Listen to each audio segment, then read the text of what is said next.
de engraxate na infância a outros trabalhos durante a adolescência, uma origem humilde e, de repente, você é um analista legislativo do Senado Federal. Essa história de superação, essa história de conquista no serviço público, a gente vai contar hoje aqui no Tô no Senado.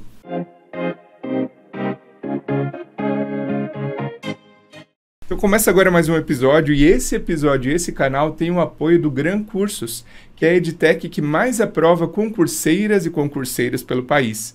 Então, se você busca materiais de qualidade, o Gran Cursos tem lá os cursos para concursos. Você pode filtrar por órgão, por região do país, por disciplina, por professor, e os professores lá são feras, são lendas do mundo dos concursos.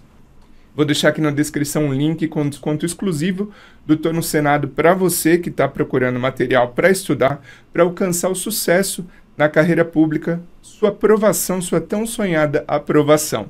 Não deixa de se inscrever aqui no Tô no Senado, que você ajuda o nosso trabalho também. E agora eu vou apresentar nosso convidado Marquinhos, Marcos Henrique, analista, processo legislativo lá do Senado, aprovado no último concurso. Bem-vindo, Marquinhos. Bom dia, beleza, Sérgio? Bem-vindo. Bom dia. Tudo bom? Eu que sou bem-vindo aqui, né? É um prazer enorme estar aqui, cara. Poxa, é bacana. Eu que te acompanhava desde a época em que eu estudava. Ah, legal. Você sempre produzindo conteúdo bacana aí. Inclusive, teve uma dica que você falou na época em que eu estudava, assim. Você soltava dicas, né? Entrevistava pessoas. E foi uma das dicas, assim, mais valiosas. Eu vou falar dela aqui a esse respeito. Não tinha nada combinado, não falei contigo antes. Eu acho que você vai gostar. Eu quero saber, já tô curioso. Mas enfim, no seu tempo aí. Marquinhos, vamos lá. Você estava me falando antes da gente começar a gravação, como que surgiram os concursos públicos na sua vida. Hoje você é analista do Senado, mas tudo teve uma origem. Você comentava da sua origem humilde, que passou trabalhou como engraxate. Você é natural aqui do Distrito Federal. Queria que você contasse para a galera que está nos assistindo um pouco da tua origem e como surgiram os concursos no seu caminho. A minha origem é bem simples, assim. Eu sou filho de um pai que tem a 4ª série, de uma mãe que se aposentou num cargo da Embrapa de nível fundamental. Foi o emprego que ela teve. Ela é um concurso, né? Ela passou nesse concurso quando eu tinha 8 anos e se aposentou nele. Minha origem é bem humilde. Quem me inspirou, na verdade, nem foi assim tão diretamente minha mãe, foi uma tia minha, que essa foi a desbravadora assim da família. Começou a estudar. Nós não tínhamos servidores na família, não tínhamos histórico de empregados públicos na família. Essa minha tia estudou, ela era dona de um bar. Ela fez faculdade tocando esse bar assim, e terminou a faculdade dela, passou em alguns concursos, foi professora aqui no GDF, até que ela passou para perita da Polícia Federal. E a vida dela mudou demais, assim, mudou demais mesmo, sabe? E essa tia foi uma referência para mim e para minha irmã. E a gente tentou seguir os passos dela, né? A gente veio descobrir isso já depois de adultos, em terapia, né? Saber onde que tinha nascido essa questão do concurso na gente. E a gente acabou tendo uma referência cruzada, né? Dentro de casa. A gente chegou a morar com essa nossa tia em mais de uma oportunidade. Ela é uma referência nas nossas vidas, assim. Ela foi a primeira, desbravou e aí acabou nos inspirando aí. Agora falando em meu nome e da minha irmã. Legal. E a galera que está assistindo, que está dando os primeiros passos, está conhecendo esse caminho, muita gente que nos assiste já está fera, já está voando nos estudos. Mas quem está pensando, poxa, será que eu vou estudar para concurso? E aí você, inspirado por essa pessoa, e talvez quem está assistindo a gente aqui, inspirado pelo Tô no Senado e pelo Marquinhos, pensa, poxa, vou tentar, vou ver, né, se eu consigo seguir essa trilha do concurseiro. Uma vez que você decidiu, quais foram os teus primeiros passos em termos de buscar material, em termos de buscar conhecimento, orientação? Orientação já tinha da tua tia, imagino, né? Mas material, assim, o que você procurou para você? Eu fiquei quase 20 anos nessa jornada, né? Eu passei no meu primeiro concurso público, eu tinha 18, O primeiro concurso público no qual eu passei foi agente comunitário de saúde. Eu acho que foi nível fundamental. Eu não tenho certeza, mas eu acho que foi nível fundamental. Então, assim, eu passei por uma fase em que você tinha que comprar a apostila na banca de revistas. Eu tenho 38 anos hoje, eu passei com 18 nesse meu primeiro concurso. Tô com as chuteiras penduradas a 2. Foi quando eu obtive minha aprovação agora no Senado Federal. Passei por essa fase em que você comprava a apostila na banca de revistas, estudava, se virava para estudar. Passei por uma fase em que a maioria das pessoas que passavam em concurso público era aquela galera que tinha uma grana para estudar num cursinho presencial, né, quando foi o boom dos cursos presenciais. Passei pela fase do concurso público em que também foram muito disseminados os cursos online. E hoje a gente está nessa fase em que você busca ferramentas, mentorias, né, acompanhamento mais passo a passo. Então, eu passei por todas essas fases, né? Eu comprei a apostila na banca de revista, eu fiz cursos presenciais, infinitos cursos presenciais. Eu fiz curso online, eu contratei coach, 7, para ser mais exato. Então, eu passei por tudo isso, sabe? Eu acompanhei toda essa evolução do mundo dos concursos, sabe, Sérgio? Para mim foi muito bacana ver assim como o ensino se transformou e como o acesso ao serviço público se democratizou, né? A gente passou por muitos anos, décadas, eu diria, em que o concurso público no nosso país era apenas para a elite, para quem tinha grana, seja para comprar o material ali na banca de revista, que era muito caro antigamente, seja para pagar um curso presencial, que era muito caro, sabe? Até que começou essa onda de democratização e que a gente passou a ver, assim... E eu não estou fazendo propaganda, não, tá?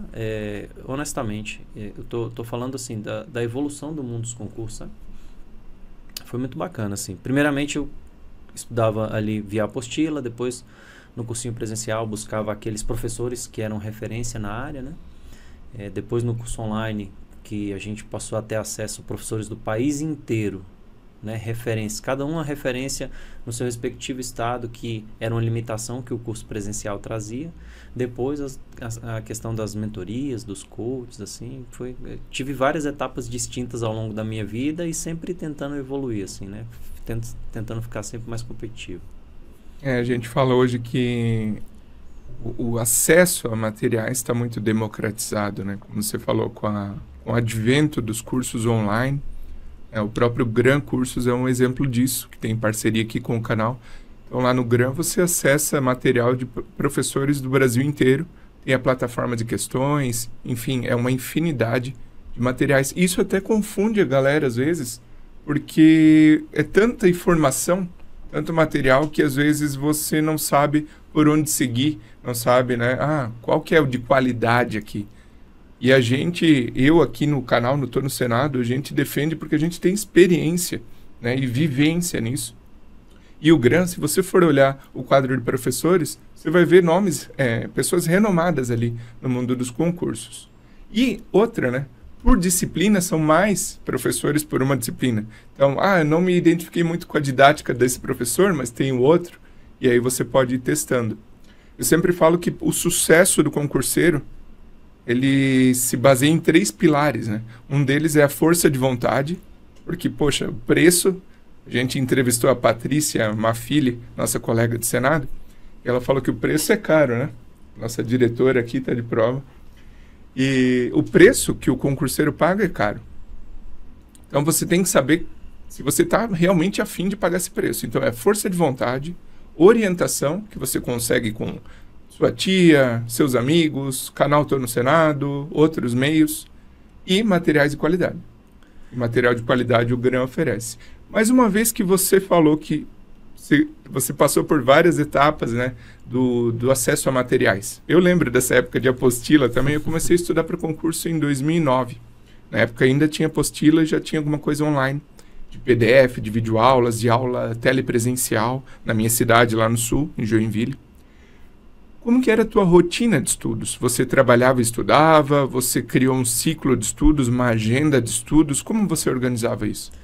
Fui pai muito cedo, né, Sérgio? Fui pai aos 19. Então, assim, a minha rotina, regra geral, ao longo de toda essa minha vida de concursos, a maior parte dela, 90% eu diria, foi trabalhando e estudando, né? Então, tinha que otimizar meus estudos. E foi uma dificuldade, assim, que eu sempre tive na vida de achar qual que era o caminho até a aprovação. Qual que era o caminho do sucesso?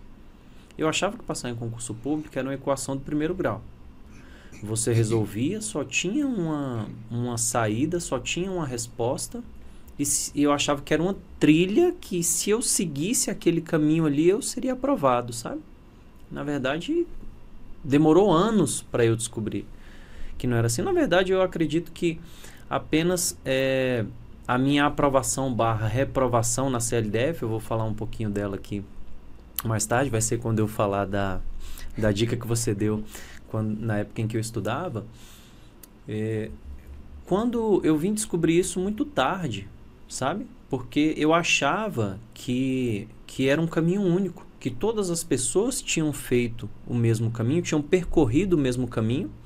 Então, eu tinha um esforço enorme em descobrir qual era esse caminho e tentar segui-lo. Tanto que a gente, infelizmente, não se conheceu na época em que eu estudava. Eu via seus vídeos, você me inspirava, mas a gente não se conheceu. Se eu tivesse essa oportunidade, eu com certeza te perguntaria como que você estudou? Como que você fez seu ciclo de estudos? Como que você dividia resumo, revisão e exercício? Qual a sua metodologia? Por quê? Porque eu perguntava isso, eu tinha um parâmetro, né? Da minha cabeça eu tinha um parâmetro. O parâmetro era o seguinte: as pessoas que passaram num concurso público, cuja remuneração inicial é maior do que 20 mil, para mim essas pessoas são diferenciadas, sabe? Todas as pessoas que eu conheci, sem distinção, que preenchiam esse requisito, para elas eu perguntei como você estudou, como você dividia resumo, revisão e exercício. E em busca dessa resposta, né? Mas eu percebi que a jornada, ela é pessoal. Existem coisas que são pessoais. E eu não acreditava nisso, eu não entendia esse ponto. Eu vou contar rapidamente aqui uma historinha bem bacana, né? Aragonê, conhecido por todo mundo aí, meu colega de profissão hoje amigo e colega de profissão, colega de casa, passou para juiz, né? Minha irmã, que estudou com ele a faculdade inteira, se formou com ele, ela falou uma coisa que me marcou muito. Ela falou assim: se o Aragonê passou, eu também passo, sabe? Não era que ela estava sendo soberba, não era que minha irmã estava sendo prepotente, arrogante. Foi no seguinte sentido: ela falou assim, o Aragonê é picareta, se ele passou, eu também passo. E eu falei: Aragonê, eu era aluno dele ainda, antes de ser do GRAN, eu passei a ser do GRAN depois que eu fui aprovado no Senado. Eu falei: Aragonê, você era picareta, minha irmã falou. Ele ficou assim, na sala de aula ele ficou assim: ô, picareta eu? Picareta eu? Cara, eu estudei minha vida inteira e eu sou picareta? Eu falei: mas minha irmã falou que você não fazia resumo. Minha irmã falou que você não anotava. Falou: cara, eu nunca tive um caderno na minha vida assim que eu usei. Sempre no começo do ano ali, que a gente tinha que comprar os materiais escolares e tal, eu terminava o ano com quase nada anotado. Ele falou: nunca fiz caderno, na vida. E a vida de concursos dele, ele seguiu a mesma coisa, na faculdade ele seguiu a mesma coisa, e ele nunca fez resumo, né? Vou dar outro exemplo. Meu sobrinho, filho dessa minha irmã, eu tenho 2 irmãs, né? Filho dessa minha irmã, ele passou com 20 anos na Polícia Civil do DF para agente, Polícia Civil do DF para escrivão, agente da Polícia Rodoviária Federal, papiloscopista da Polícia Federal, com 20 anos. O moleque é um gêniozinho, sabe? Beleza, ele não faz resumo.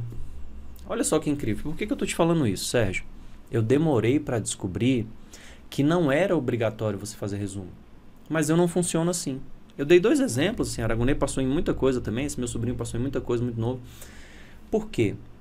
Para descobrir, eu demorei muito tempo para descobrir que resumo não era obrigatório. Agora, existem coisas que são universais. Resumo é uma coisa pessoal. Você pode fazer, você pode não fazer, de acordo com o seu perfil ali, você absorve mais, você absorve menos. Eu, por exemplo, Se eu não resumir nossa conversa, amanhã eu não me lembrei do que a gente conversou aqui. Eu sabe? sou tipo assim também. Eu não sirvo para nada. Se a gente for fazer uma reunião de trabalho, eu vou levar o meu caderninho e a minha caneta. Porque eu anoto tudo. Tudo de que participo, tudo de que quero me lembrar, eu anoto. Agora, existem coisas que são universais. Você não vai ver uma pessoa que passou num mega concurso, sabe? Assim, num concurso extremamente difícil, que tem uma remuneração muito alta, sem ter feito revisão e exercício. Eu acho que se a pessoa conseguir se encontrar nesse sentido, ela vai ter uma vantagem competitiva. Se ela se conhecer, ela vai ter uma vantagem competitiva. O que eu acho que foi meu diferencial? Eu sabia que eu só funcionava com resumo. Tive que resumir todo o edital do Senado. Os concurseiros, às vezes, tem uma coisa que eu acho bacana falar, porque assim, às vezes as pessoas dizem que o concurso do Senado é o mais difícil do país e tal. Para quem não sabe, o concurso do Senado é um concurso cujo edital é muito pequeno. Cai em poucas disciplinas. É um edital pequeno. Sim. Mas você tem uma nota de corte lá no céu. Minha nota final foi 90%. Eu fiquei em 87º para analista de processo legislativo. Eu tive que fazer resumo do edital inteiro. Não existia um único item do edital que eu não tinha resumido. Porque eu funciono assim. Uhum. E eu descobri que eu funciono assim. E eu acho que essa foi a minha vantagem competitiva. E às vezes as pessoas buscam essas respostas assim, mágicas, né? Qual é o que funciona, que eu pago o preço. Me fala o que funciona, que eu pago o preço. Uhum. Você tem que descobrir o que funciona para você. Para mim, o que funciona? Resumo, exercício e revisão. Sabe? Para mim, assim, o meu estudo se baseia em resumo, exercício e revisão. E cada etapa dessa, eu acho que ela tem uma metodologia própria, sabe? Por exemplo, resumo. Para mim é resumo. Por quê? Porque eu não sei fazer mapa mental. Eu tenho zero talento, zero habilidade para fazer um mapa mental. Eu não sei desenhar, Sérgio. Sérgio, até hoje eu desenho uma pessoa, uma cabeça, aquele pauzinho ali e 2 braços, 2 pernas, sabe assim? Uma pessoa tem uma bola, para mim, como eu desenho a pessoa, uma bola e 5 linhas, sabe? O corpo, que é uma linha, cada pé barra perna. A linha tu já sabe fazer. O círculo da cabeça da pessoa é o do mapa mental. Só falta a flechinha. Pronto, tá vendo? Então, eu não faço mapa mental por causa disso. Eu faço um resumo por palavra-chave. Eu coloco as palavras mais importantes ali nos núcleos e eu vou especificando o que eu acho que é mais importante. Essa é a minha forma de fazer resumo. Por quê? Porque eu tenho talento zero para mapa mental. Tem gente que gosta de fazer uma resenha, tem gente que gosta de fazer um mapa mental, tem gente que gosta de digitar.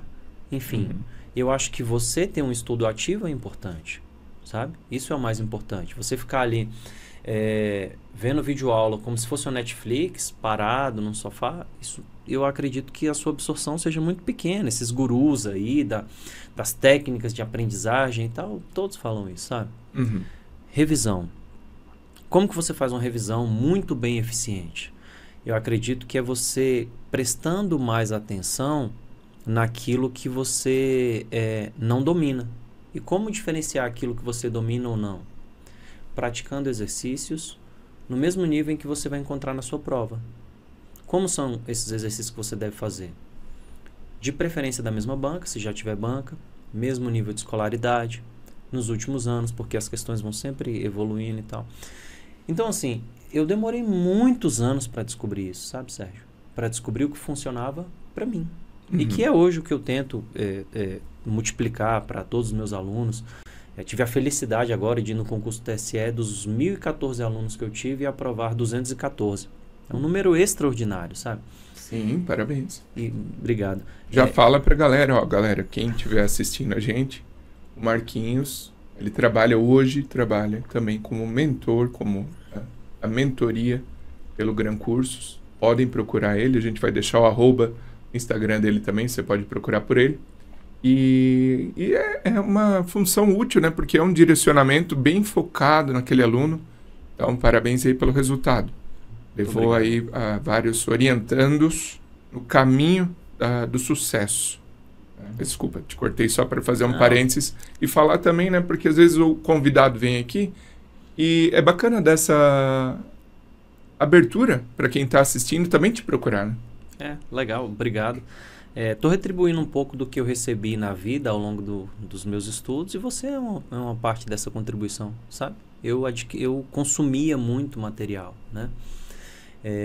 E aí eu vinha estudando, nos concursos mais lá atrás, eu fazia um cursinho e fazia, assim, eu basicamente assistia às aulas do cursinho, fazia os exercícios no cursinho, estudava pouco em casa, mas como isso já era um grande diferencial, eu era aprovado apenas com isso. Beleza. No concurso da CLDF, em 2018, eu estudei muito, Sérgio. Muito mesmo. Eu decidi estudar para o Senado no dia 29 de setembro de 2015. Eu decidi estudar. Em 2011 eu tinha estudado para o concurso no qual você foi aprovado. Eu já vinha estudando durante um ano inteiro. O concurso saiu no dia 23 de dezembro de 2011. Foi a publicação do edital. E eu estava na Europa. Por quê? Porque eu estudei o ano inteiro, o concurso não saía, eu falei, eu vou passear, né? Porque eu já estava no Banco do Brasil, fui do Banco do Brasil por 16 anos. Uma casa fantástica, assim. Eu entrei lá menino e saí de lá homem. Decidi viajar, não fiz aquele concurso. 2016, 2015, 29 de setembro de 2015, eu decidi voltar a estudar para o concurso Senado. Estudei muito. Em 2018 teve a prova da CLDF. Nessa jornada eu ficava consumindo esses materiais. Um desses materiais você produziu. E você perguntava assim, dá uma dica final para quem está nessa jornada. E a mulher, uma mulher incrível, passou em vários concursos, Juliana Magalhães.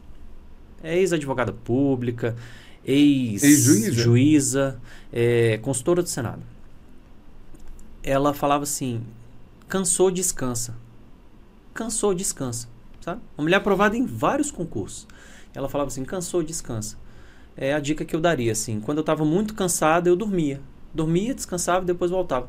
Eu achei aquilo tão pobre, mas para você ver como eu era pequeno na minha época de estudos. Por que eu achei pobre? Eu falava, uma mulher tão fantástica dessa, passou em tudo, ela vai dar essa dica? E eu não passei na CLDF por dois motivos. Um, porque eu negligenciei direito administrativo. Isso me doeu demais. O segundo motivo foi porque eu não descansei. Eu não vi a riqueza na dica dessa mulher quando ela falou descansa. O que aconteceu? Um mês e meio, mais ou menos, antes da prova, Sérgio, eu estava voando. Eu estava muito bem, Sérgio. Mas eu não consegui dosar ali a aceleração. E como diria um grande amigo e chefe que eu tive no Banco do Brasil, nenhum motor consegue girar 6.000 giros direto. Nem Fórmula 1, tem que trocar de motor a cada corrida. Então, eu acelerei demais no momento indevido, sabe? Com um mês e meio para a prova, eu estava muito bem e extremamente cansado. Eu não consegui estudar com o mesmo afinco, com a mesma pegada, nos últimos 45 dias. Eu não lembro exatamente quanto tempo, assim, mas eu lembro que faltava cerca de um mês e meio e eu buguei, tive um burnout, não consegui estudar com muito afinco nessa reta final. Ou seja, se eu tivesse a humildade de ter escutado a dica que aquela mulher deu para você, né? E eu te acompanhava na época, se eu tivesse essa humildade, talvez meu resultado na CLDF teria sido diferente. Porque quando alguém pesquisa meu nome lá, aparece aprovado. Eram 80 pessoas que iam para a segunda etapa. Para as etapas que eram as discursivas, acho que eram 5 provas discursivas. 80 pessoas. Eu acertei 84,63% daquela prova. Fiquei em 430 alguma coisa. Meu Deus. Tá vendo? Então, assim, ó, eu acho que é você entender o seu caminho, sabe? Óbvio, você não pode negligenciar exercício, você não pode negligenciar revisão. Agora, resumo é uma coisa pessoal, sabe? Videoaula ou PDF é uma coisa pessoal, sabe? Tudo isso é uma jornada que você precisa enfrentar sozinho, sabe? Você precisa descobrir. E muitas das respostas estão no caminho. E o que eu vejo, muito dos meus alunos, eles querem todas as respostas para depois começar. Comece com o que você tem, é o que eu sempre digo. Comece com o que você tem, faça o seu melhor. Muitas das respostas estão na jornada, você vai se encontrar com elas. Sim, é autoconhecimento, é adaptação. E eu costumo falar, apesar de não ter receita de bolo, quando você está começando, pô, quando eu comecei eu não manjava nada de concurso, de direito. Às vezes, a videoaula ela é mais motivacional no começo, porque você vê o professor, às vezes ele solta uma piadinha, às vezes ele fala uma frase motivacional e ele tem conteúdo, né? Alguns tem mais, outros têm uma didática melhor. E aí, aos poucos, você vai se conhecendo, autoconhecendo, se adaptando. Não, para mim é a lei seca, para mim o livro, para mim o PDF. E aí é esse autoconhecimento que só no caminho, né? É igual você falou, você vai se conhecendo no caminho. Você precisa enfrentar a jornada. Tem gente que quer saber todas as respostas antes de enfrentar a jornada. E, infelizmente, por mais que eu te diga assim, faça isso, desse jeito, desse jeito, sabe? Tem coisa que você vai ter que enfrentar sozinho. A exemplo da motivação da persistência. Você só vai descobrir o que te motiva de verdade, o que vai te fazer manter firme nessa jornada, porque a jornada é pesada e muitas vezes solitária, e ela muitas vezes não é de curto prazo.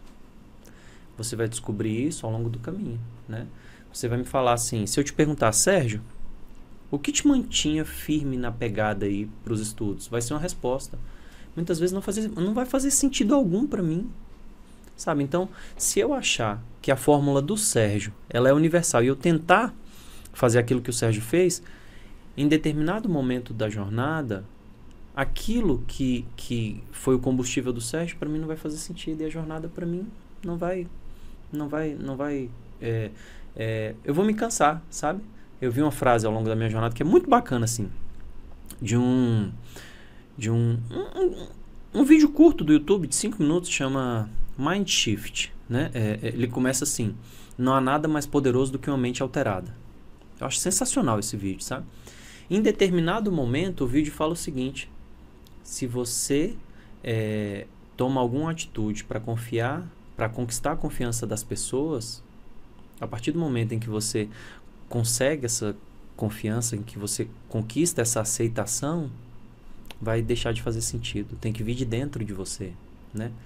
Você vai ter uma motivação, eu vou ter outras, tive outras tantas assim, e posso compartilhar aqui, né? A gente vai batendo um papo aqui. Mas... Já conta pra galera, então, o que te mantinha motivado e persistente, principalmente nos momentos que bate aquele desânimo, aquela solidão, aquela descrença, né, no próprio potencial. O que te mantinha motivado rumo ao sucesso? Isso é interessante. Eu recebo muito essa pergunta. E eu saí do banco, Sérgio. O último emprego que eu tive antes do Senado foi o Banco do Brasil, em que eu fiquei quase 16 anos, né? Eu saí do banco, salário era coisa ali, cerca de 18 mil reais, salário. O nosso vale alimentação lá era cerca de 2 mil reais. E a gente tinha PLR, tinha uns programas de desempenho gratificado, sabe? Juntando tudo, dava um pouco mais de 24 mil reais para trabalhar 6 horas por dia. Nossa. Tinha direito a home office. Home office no Banco do Brasil, ele é em todo o território nacional, sabe? Foi a medida que o banco fez para reter os talentos. A gente estava perdendo muito talento para empresas do exterior, sabe? As pessoas saíam do banco para ganhar 10 mil dólares, 12 mil euros, sabe? Isso era comum. Então, assim, eu tinha uma vida muito confortável. Como que, diante de um cenário desse, eu me mantenho... Para o Senado foram 7 anos de estudo. Pouco mais de 7 anos de estudo. Como que eu me mantenho firme, né, nessa pegada, assim, durante tanto tempo? Se eu não estou enganado, foram 7 anos, 1 mês e 8 dias. Se eu não estou falando besteira aqui. Desde a minha decisão, que eu ia estudar para o Senado, até o dia da prova, que foi 6 de novembro de 2022. Sérgio, existiam algumas coisas que me incomodavam no banco. Por exemplo, antes, o banco só descomissionava a pessoa que fazia alguma besteira. Com o tempo, o banco passou a descomissionar as pessoas. O que é descomissionamento? Às vezes as pessoas estão de fora do mundo do concurso público, não sabe como funciona a carreira no Banco do Brasil. No Banco do Brasil você entra escriturário. Agora eles mudaram o nome, agente comercial, né? Na Caixa chama técnico bancário, enfim, é o primeiro cargo lá. E você vai subindo na carreira, só que você entra ali ganhando, por exemplo, hoje cerca de 4 mil reais, você vai subindo na carreira, subindo na carreira. Daqui a pouco você está ganhando 20, mas só que desses 20, 16 são por você ter uma função comissionada. Uhum. E se você perder essa função comissionada, você volta a ganhar os 4 mil. É algo muito relevante, né? Isso me incomodava um pouco. Mas eu pensava, olha, eu acho que eu não vou ser descomissionado. Eu não costumo fazer muita besteira. Eu não costumo fazer muita besteira. Assim, besteira que seja suficiente para um descomissionamento, né? O banco é muito rigoroso com as suas normas, assim, com dinheiro, com dados, sabe? Assim, é muito rigoroso. Então, assim, eu não costumo fazer besteira com isso. Você entende muito bem como o banco funciona e você se afasta daquilo, você cuida daquilo muito bem. Então, eu não dava muita margem para que acontecesse qualquer coisa nesse sentido, assim, sabe? E eu ficava um pouco tranquilo, assim, beleza. Só que, com o passar do tempo, o banco ficando muito mais parecido com seus pares de mercado, passaram a acontecer descomissionamentos.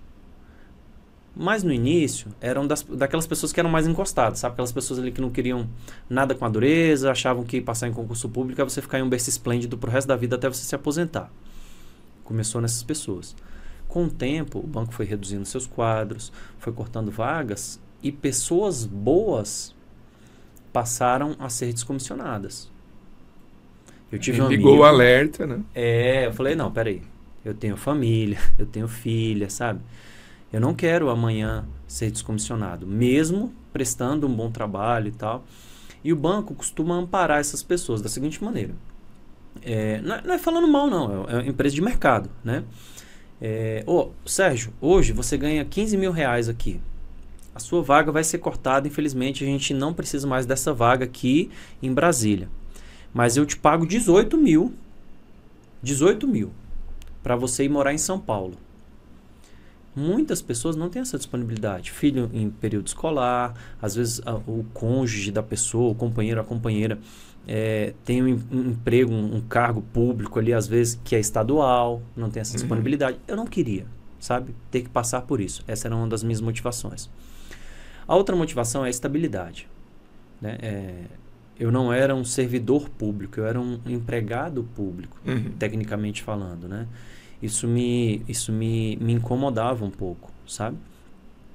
E eu via que no banco, as pessoas, para elas ganharem muito dinheiro, elas tinham que abrir mão da vida, da qualidade de vida. Eu via muita gente de sucesso sem família, longe dos filhos, sabe? Assim, no terceiro, quarto casamento, sabe? Não era o que eu queria para minha vida, sabe? Isso é pessoal, né? Então, eu tinha receio dessas questões, sabe? Receio de o banco ser privatizado, sabe? Virava e mexia, vinha essa questão, sabe? A gente tinha que se deparar com essa questão. Disseram que vão privatizar o banco, que ficava todo mundo apavorado, sabe? Assim, isso me incomodava, sabe? A minha motivação vinha daí. Outra parte da minha motivação era que eu queria conquistar algo grande e relevante na minha vida e eu acho que eu me devia isso, sabe? Eu entrei no banco, eu tinha um nível médio e eu acho que eu me devia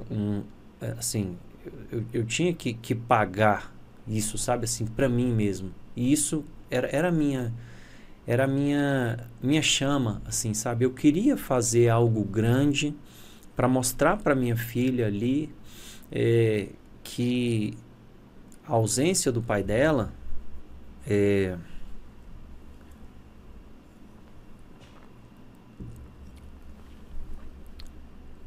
que às vezes os períodos de afastamento ali de casa, que trabalhava, né, durante muito tempo no banco, trabalhei 8 horas, muitos anos.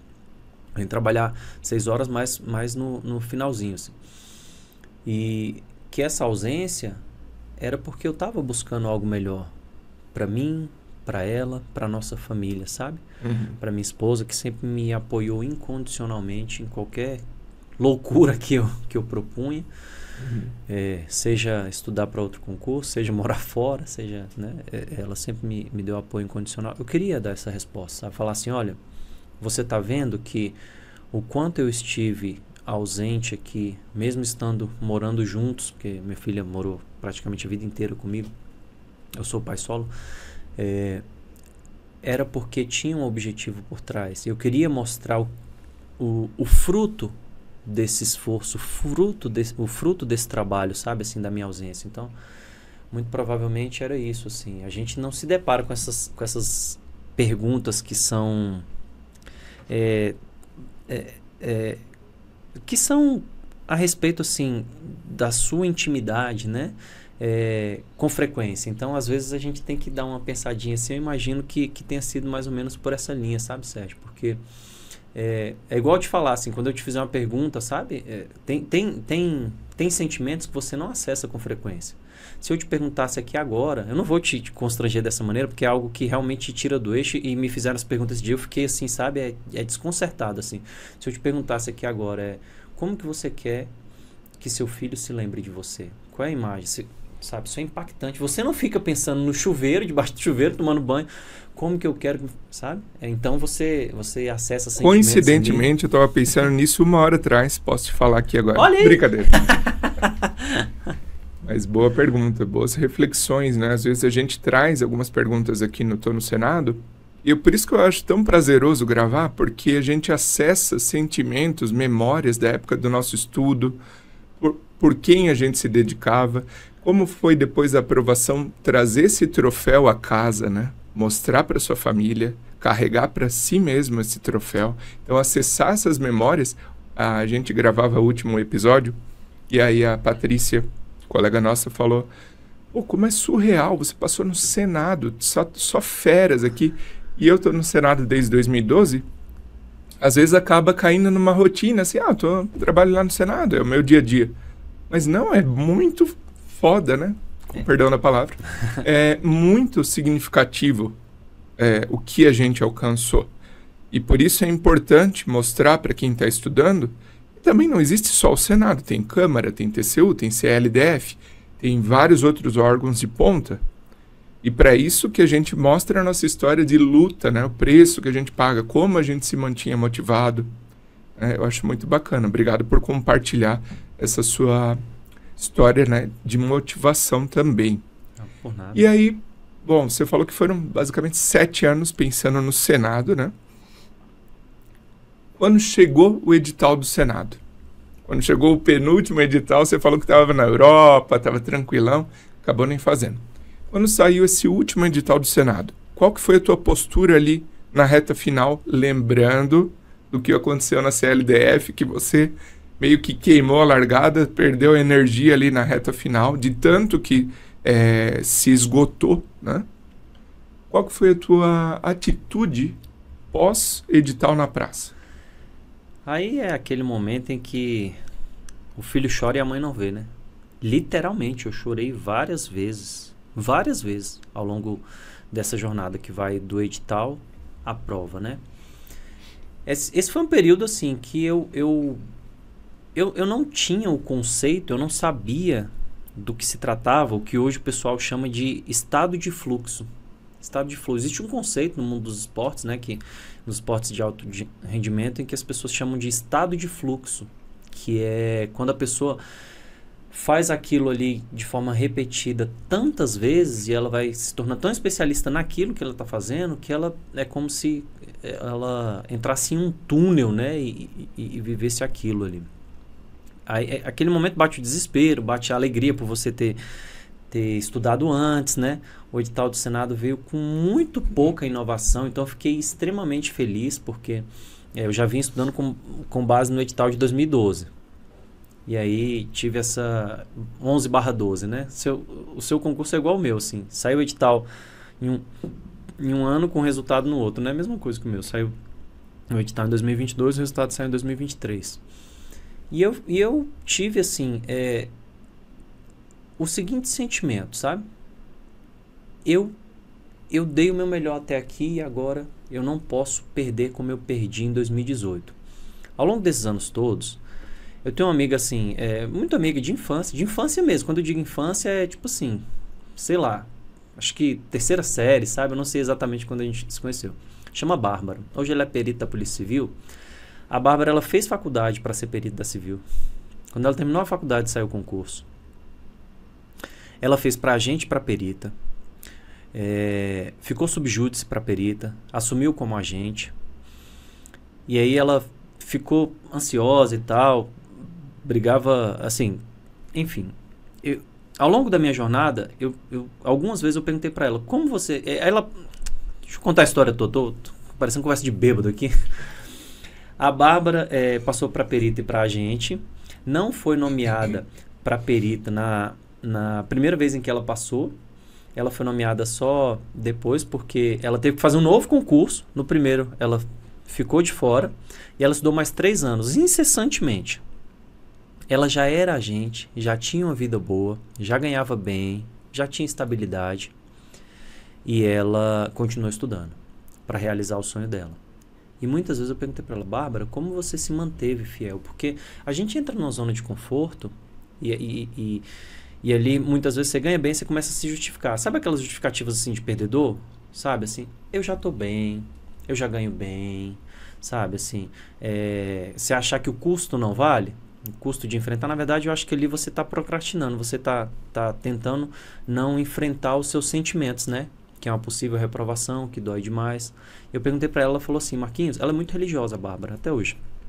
Ela falou, olha, eu não queria morrer numa porta de uma delegacia. Morrer não é no sentido de ser morta mesmo, é de se aposentar, sabe? Assim, de viver aquilo ali, porque às vezes via colega insatisfeito, mas que não pagava o preço, né? Ela era agente, ela, às vezes via um colega insatisfeito ali com o serviço de agente, que não queria pagar o preço para ser delegado, achava que sabia mais que o delegado, mas não pagava o preço para passar no concurso para delegado. E ela falou, olha, eu conversei com Deus, muito religiosa a Bárbara, e aí eu falei com ele, Senhor, se for da tua vontade, você me mostra o caminho, porque se não for da sua vontade, tudo bem, mas se for, eu vou fazer o meu máximo. E vai ser a última vez que eu vou estudar para esse concurso. Se não for da tua vontade, eu vou achar felicidade neste meu cargo e serei grata por ter tido a oportunidade de ser agente e tal. Beleza. Quando ela me falou isso, me motivou muito, sabe assim, porque eu tinha muita vontade de ser do Senado. Muita vontade. E eu falei, peraí, esse é meu sonho. Esse é meu máximo. Falei a mesma coisa para minha tia. Perguntei, tia, o que te motivou a estudar para perita? Ela falou assim, eu fiz a faculdade querendo ser perita, mas Deus é tão bom que eu queria ser perito da Civil, ele me deu uma Polícia Federal. E é o meu ápice. Ser perito da Polícia Federal é o máximo, é o meu topo, é o meu melhor. Então, eu queria alcançar o meu melhor. E eu pensei, cara, o Senado é o meu melhor, sabe? Eu absorvi aquilo para mim, assim, peguei o que a Bárbara tinha dito e eu falei, olha, eu quero dar o meu melhor para o Senado, eu quero chegar do outro lado. E eu não quero ter a sensação que eu tive na CLDF, assim, poxa, errei aqui no meu planejamento, sabe? Acelerei antes do tempo, como diria meu finado avô, vesti a roupa antes da festa. Eu deixei de estudar direito administrativo? Não. Eu queria ter assim, deu certo ou não deu, foi com o meu melhor. Eu fiz o máximo que pude. Eu não queria ter que enfrentar esses sentimentos novamente. Poderia até não dar certo, Sérgio. E eu acho que pela primeira vez na vida eu estava preparado para um resultado que não fosse aquilo que eu desejava, sabe? Assim, eu desejava aprovação. Pela primeira vez na vida, eu acho que eu tinha a paz no meu coração, e eu tinha essa paz justamente porque eu sabia que eu tinha dado o meu melhor. Eu não consigo olhar para trás e falar assim, talvez se eu tivesse feito tal coisa diferente, eu realmente dei o meu melhor, sabe? Muito interessante isso que o Marquinhos falou. Eu já falei alguns episódios aqui no Senado, que eu ouvi isso de um professor na época dos meus estudos para concurso, que é isso que ele falou, dar o seu melhor, ter a consciência de que se você passar, vai ser algo justo, porque você deu o seu melhor. Então, às vezes você vai para a prova e você não estudou o suficiente. Você pode até passar, mas não vai ser justo que você passe. E você ir para a prova em paz, como falou o Marquinhos, sem o peso nas costas, é você ir para a prova, igual ele falou, pô, eu sabia que eu podia nem passar. Você vai para a prova, você sabe que você deu o seu melhor, e você pensa, eu posso até não passar, mas é justo que eu passe. Porque você sabe que você deu o seu melhor. Então tem aqueles caras que passam, mas às vezes não estudaram tanto. Pô, não é justo, né? Então vá para a prova, faça o seu melhor, vá para a prova com essa consciência. Eu posso até não passar nesse concurso, mas é justo que eu passe. Isso vai te tirar um peso das costas e vai te dar uma paz de espírito maior na hora de resolver suas questões no concurso. E aí no dia da prova, chegou lá, era o que tu esperava ou teve surpresinha?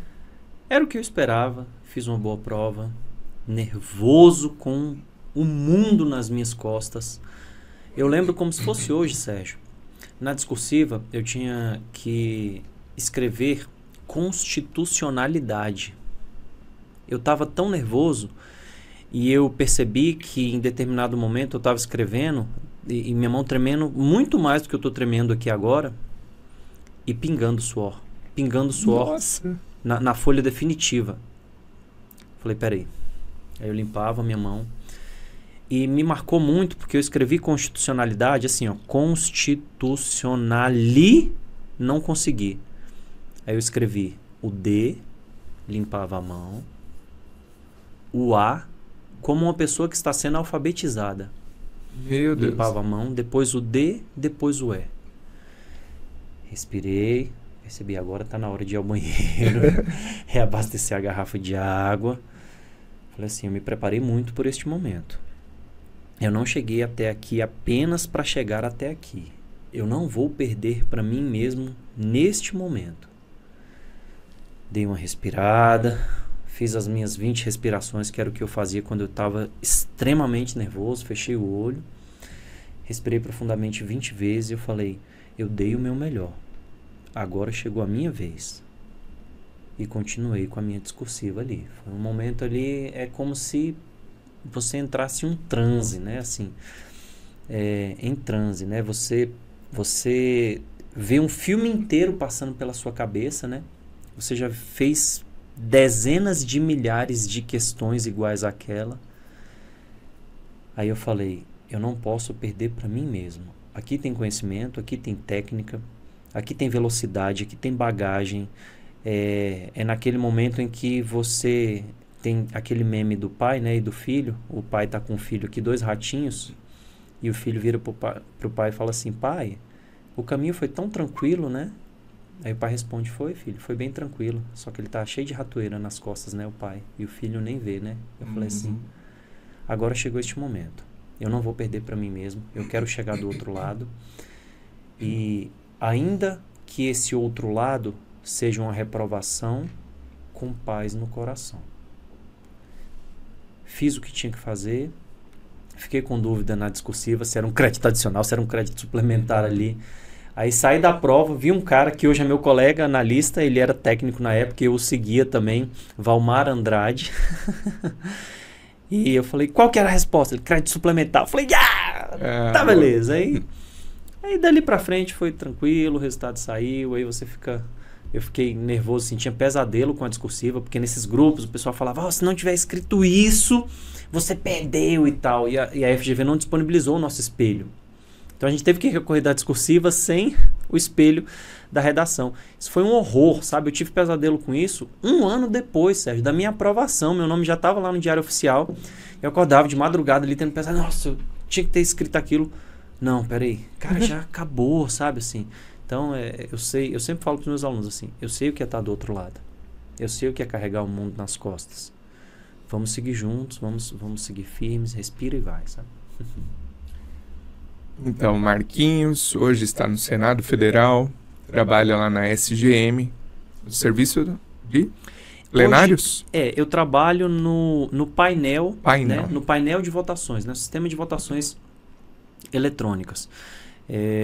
A gente cuida das presenças dos senadores, dos votos. Eu brinco assim que se a gente não trabalhar, o senador não vota, não tem processo legislativo não tem democracia. Sem a atuação dos senadores, a gente não tem a atuação do parlamento, né? Eu diria assim, que é a principal função do legislativo ali, né? Além de fiscalizar, a principal função é de você legislar. E todo mundo depende do voto. Então, eu trabalho no painel de votações, sabe? Dentro do Senado, assim. É a única equipe que tem uma salinha dentro do Senado, assim. Dentro do plenário. Dentro do plenário. Olha que privilégio. Você mira o topo da montanha e você vê que o topo ainda tem um vértice ali, né? Trabalho todos os dias, eu vejo ali os parlamentares, os presidentes, assim, é um privilégio enorme estar ali, sabe? Assim, é realmente uma completude, sabe? Eu até pensei em depois estudar para consultor, que é um cargo acima do nosso, que tem uma remuneração maior. No final ali, praticamente todo mundo ganha o teto, né? Mas quando eu passei no Senado, eu falei, o próximo agora eu vou estudar para consultor. Mas assim, quando você se preenche, você fala, olha, eu acho que aqui realmente é o meu melhor, eu estou preenchido e ali não tem mais lacuna que falta, sabe?